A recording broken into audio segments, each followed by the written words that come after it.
கோடீஸ்வர யோகம்ன்றது என்னன்னா அவங்களுக்கு வந்து உழைக்காமலே காசு வரும். அவங்க சும்மா அப்படியே உட்காந்துருக்கலாம். ஒரு பிஸ்னஸை வந்து அவங்க அப்பா பிஸ்னஸை பண்ணுறாங்களா, அப்படி சும்மா உட்காந்துருந்தா போதும் அவங்களுக்கு காசு கொட்டிக்கிட்டே இருக்கும். இந்த வருடம் கோடீஸ்வர யோகம் யாருக்குன்னு பார்த்தீங்கன்னாக்கா,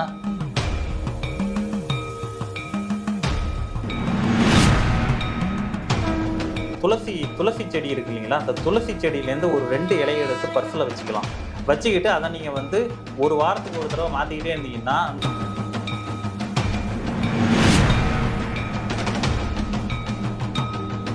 ஒரு கடனை நீங்கள் அடைக்கணும்னு நினச்சிங்கன்னா,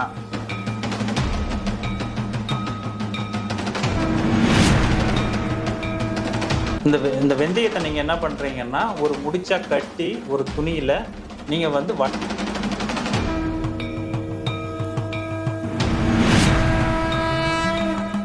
ஆதேஷ் ஆன்மீக சேனல் நேயர்கள் அனைவருக்கும் வணக்கம்.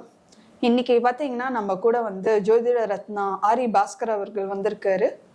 பல நல்ல விஷயங்கள் நம்ம கிட்ட பகிரலாம் அப்படிங்கிற ஒரு நல்ல எண்ணத்துல அவரோட பிஸி ஸ்கெட்யூல்லையும் அவர் வந்து நமக்கு வந்ததுக்கு ரொம்ப நன்றி ஐயா. இன்னைக்கு பார்த்தீங்கன்னா உங்களுக்கு வந்து நிறைய ஜோதிட ஆலோசனைக்கு எல்லாத்துக்கும் வராங்க. பட் இந்த ஃபீல்டுக்கு வரத்துக்கு உங்களுக்கு எப்படி ஆர்வம் வந்துச்சு, எப்படி கத்துட்டீங்க?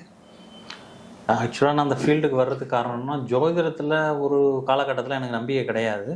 பட் அது என்னங்கிறத தெரிஞ்சுப்போம், ஜோதிடம்னா என்ன அப்படின்னு தெரிஞ்சுட்டு தான் நான் உள்ளே நுழைஞ்சேன். பட் நான் பிஸ்னஸ் பண்ணிகிட்டு இருக்கும்போது சித்தா ஷாப் வச்சுருந்தேன். அப்போ பிஸ்னஸ் பண்ணிகிட்டு இருக்கும்போது எனக்கு அப்போ அப்படியே சைட் பை சைடு நான் படிச்சுட்டு இருந்தேன் ஜோதிடத்தை பற்றி. ஜோதிடம்னா என்ன அப்படிங்க படிப்போம், அதில் என்ன அப்படி விஷயம் இருக்குது அப்படிங்கிறத ஒரு படிக்க ஆரம்பித்தேன். பட் அது படிக்க ஆரம்பித்ததுக்கு அப்புறம் தான் நிறைய விஷயங்கள் வந்து ஜோதிடத்தை பற்றியே நிறைய விஷயங்கள் வந்து எனக்கு தெரிய ஆரம்பிச்சிது. நல்லது சார், நல்லது சார். இப்போ பார்த்தீங்கன்னா வந்து ஜோதிடம்ங்கிறது ஒரு பெரிய கடல் அப்படிம்பாங்க, நிறைய பிரிவுகள் அப்படின்லாம் இருக்கு. ஸோ நீங்கள் வந்து முதல்ல கற்றுக்கும் போது எப்படி ஃபீல் பண்ணீங்க? எந்த மாதிரி உங்களுக்கு ஈஸியாக இருந்ததா, இல்லைன்னா வந்து உங்களுக்கு அதோட டிஃபிகல்ட்டிஸ் எப்படி இருந்துச்சு? ஜோதிடம் படிக்கும்போது பார்த்தீங்கன்னா எனக்கு நான் வந்து ஓப்பன் மைண்ட், அதாவது பிளாங்க் மைண்டோட தான் போனேன். சரி, என்ன இருந்தாலும் நம்ம வந்து கற்றுப்போம் அப்படின்னு தான். ஜோதிடத்தில் போகும்போது நிறைய விஷயங்கள் வந்து தெரிய ஆரம்பிச்சிது. ஏன்னா பிரபஞ்சமே இது கொடுக்குதான் என்னன்னு தெரியல. பட் நான் ஒரு சில விஷயங்களை டக்குன்னு அண்டர்ஸ்டாண்ட் பண்ணிட்டேன். ஆக்சுவலாக நான் ஜோதிடம் படித்த ஒரு 3 மாத காலத்திலே பார்த்தீங்கன்னா ஜோதிடம் சொல்ல ஆரம்பிச்சிட்டேன். அடிப்படை ஃபண்டமெண்டல் படிக்கும்போதே நான் ஜோதிடம் வந்து எல்லாருக்குமே பலன் சொல்ல ஆரம்பிச்சிட்டேன். ஸோ அப்போ வந்து நான் எக்ஸாம் ஃபீஸே பார்த்தீங்கன்னா என்னுடைய ஜோதிடத்தை வந்து வர்ற காசை வச்சு தான் நான் இந்த எக்ஸாம் ஃபீஸே அந்த படித்ததுக்கு நான் கட்டுவேன். ஸோ அந்த மாதிரி காலகட்டங்களில் இந்த ஜோதிடம்ன்றது எனக்கு வந்து அந்த ரொம்ப கை கொடுத்தது. ஏன்னா வாழ்க்கைய புரிதல் வந்து ஜோதிடம் வந்து கண்டிப்பாக கொடுக்கும். ஏன்னா நவகிரகங்கள் தான் எல்லாமே வந்து ஒரு மனிதனுடைய வாழ்க்கை தரத்தையே தீர்மானிக்குது. அப்போ அந்த விஷயங்களில் வந்து நிறைய விஷயங்களை வந்து ஜோதிடத்தின் மூலயமா நிறைய அனுபவம் அந்த ஒரு எனக்கு கிடைச்சிது. கண்டிப்பாக சார், கண்டிப்பாக.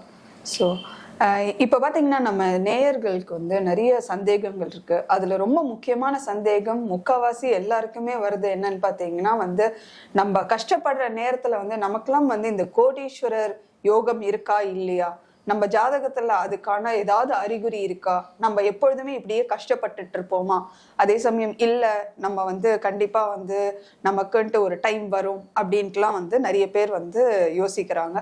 ஸோ நிறைய பேர் கேட்கவும் செஞ்சிருக்காங்க, எப்படி வந்து கோடீஸ்வர ஜாதகம் எனக்கு இருக்கா இல்லையா அப்படிங்கிறத எப்படி பார்க்கறது? ஸோ அதை பற்றி கொஞ்சம் சொல்லுங்க. இப்போ கோடீஸ்வர ஜாதகம் நீங்கள் எடுத்துக்கிட்டிங்கன்னா நீங்கள் பார்க்கும்போதே தெரிஞ்சிடும். ஒரு குழந்தை ஒரு ஜாதகம் எடுத்துகிட்டு வராங்கன்னா நம்ம அதை பார்க்கும்போதே கோடீஸ்வர யோகம் அந்த குழந்தைக்கு தெரிஞ்சிடும். கோடீஸ்வர யோகம்ன்றது என்னன்னாக்கா ஒன்றுமே இல்லைங்க, ஒரு 1, 5, 9 இதுதான் வந்து லக்ஷ்மி கடாட்சம் உள்ள பாவகம். அதாவது 1, 5, 9 லக்னத்துக்கு 1, 5, 9 பாவங்களில் சுபகிரகங்கள் உட்காரணும். சுபகிரகங்கள்லாம் என்ன? குரு, சுக்கிரன், சந்திரன், அதுக்கப்புறம் புதன். சுபகிரகங்கள் வந்து இயற்கை சுபர். இவங்க வந்து 1, 5, 9 இருக்கும்போது அந்த கோடீஸ்வர யோகத்தை ஆட்டோமேட்டிக்காக அவங்களுக்கு கொடுத்துருவாங்க. அப்போ அந்த 1, 5, 9 பலமாக இருக்கணும். அப்போ அது பங்கப்படாமலும் இருக்கணும். 1, 5, 9 சுபகிரகங்கள் இருந்துட்டாலே அவங்க வாழ்க்கை நல்லா இருக்கும். அப்போ எப்படின்னா ஒரு பாவகிரகம் வந்து திரிகோணத்தில் உட்காரக்கூடாது, சுபகிரகங்கள் கேந்திரத்தில் உட்காரக்கூடாது. அப்போ சுபகிரகங்கள் எங்கே இருக்கணும்? திரிகோணத்தில் தான் இருக்கணும். திரிகோணத்தில் இருந்தால் மட்டுமே ஒரு நல்ல பலனை செய்யும். அப்போ கோடீஸ்வர யோகம்ன்றது என்ன?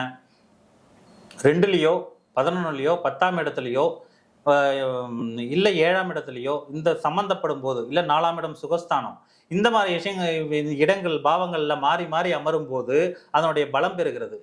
வர்க்கோத்தமம், அது இல்லாமல் பரிவர்த்தனை இந்த மாதிரி பெறும்போது கோடீஸ்வர யோகம் உங்களுக்கு ஆட்டோமேட்டிக்காக வந்துடும். கோடீஸ்வர யோகம்ன்றது என்னன்னா அவங்களுக்கு வந்து உழைக்காமலே காசு வரும். அவங்க சும்மா அப்படியே உட்காந்துருக்கலாம். ஒரு பிஸ்னஸை வந்து அவங்க அப்பா பிஸ்னஸை பண்ணுறாங்களா, அப்படியே சும்மா உட்காந்துருந்தா போதும் அவங்களுக்கு காசு கொட்டிக்கிட்டே இருக்கும். அந்த கோடீஸ்வர யோகம் நீங்கள் நிறைய ஜாதகம் பார்த்தீங்கன்னா, ஒரு அம்பானி ஜாதகம் எடுத்தீங்கன்னா அவருடைய பிள்ளைய ஜாதகம் அதை ஒட்டியே தான் வரும். ஏன்னா அந்த மாதிரி தான் இப்போ வந்து கோடீஸ்வர ஜாதகம்ன்றதே நம்ம பார்த்தாலே கண்டுபிடிச்சிடலாம் ஒரு குழந்தை பிறந்தது. ஸோ கோடீஸ்வர ஜாதகம் பார்த்தீங்கன்னா வந்து சுபகிரகங்கள் நல்ல இடத்துல இருந்தாலே வந்து அவங்க வந்து கஷ்டப்படாமைக்கு அவங்க வந்து நல்லா நிலைமையில யோகத்துல இருக்கிறதுக்கான வாய்ப்பு இருக்கு அப்படிங்கிறீங்க. நல்ல விஷயம்.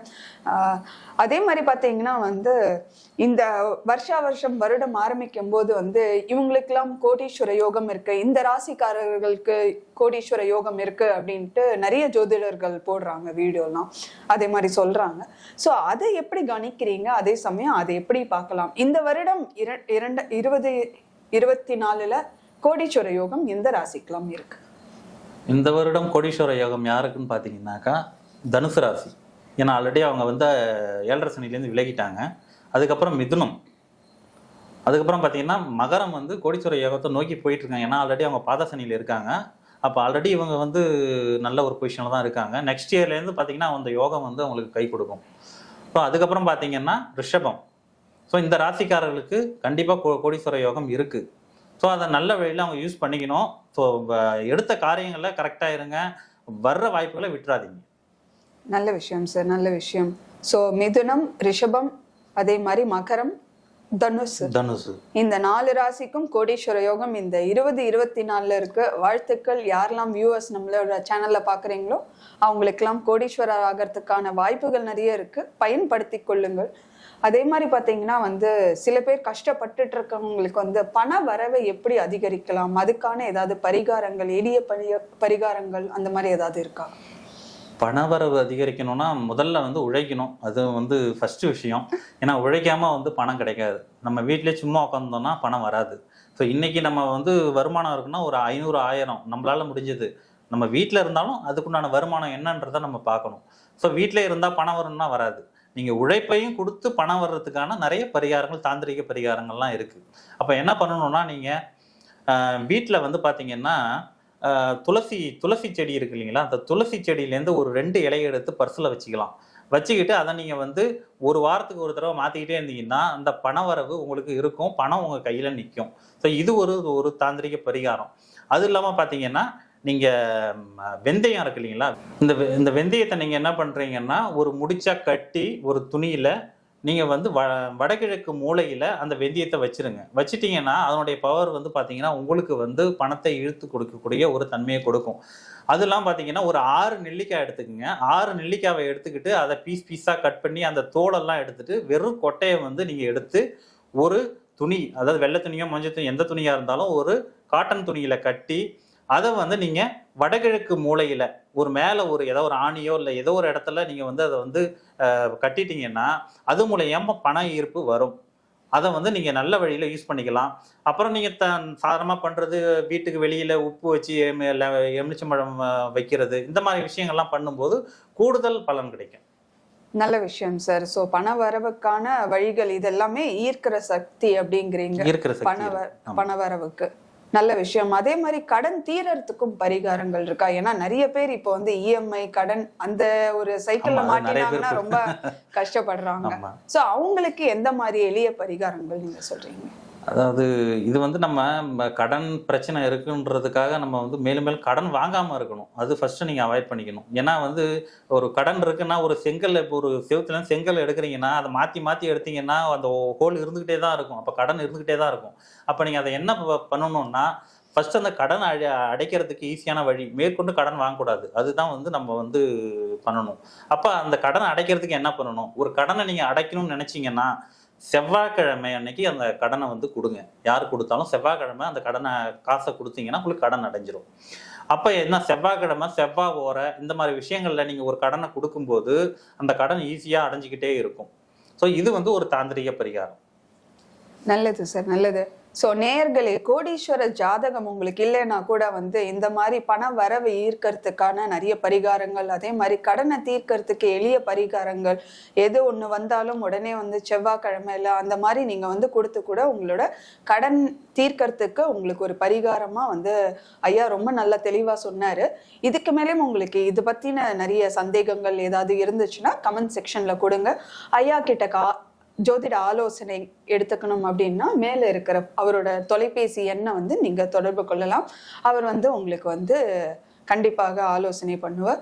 இதை தவிர உங்களுக்கு வேற ஏதாவது தெரிஞ்சுக்கணும் அப்படின்னா நம்மளோட கமெண்ட் பாக்ஸ்ல வந்து போஸ்ட் பண்ணுங்க. கண்டிப்பா வந்து நம்ம வந்து வேற ஒரு வீடியோல இந்த மாதிரி நிறைய தெளிவுகளோட விஷயங்களை பார்க்கலாம். நன்றி, வணக்கம்.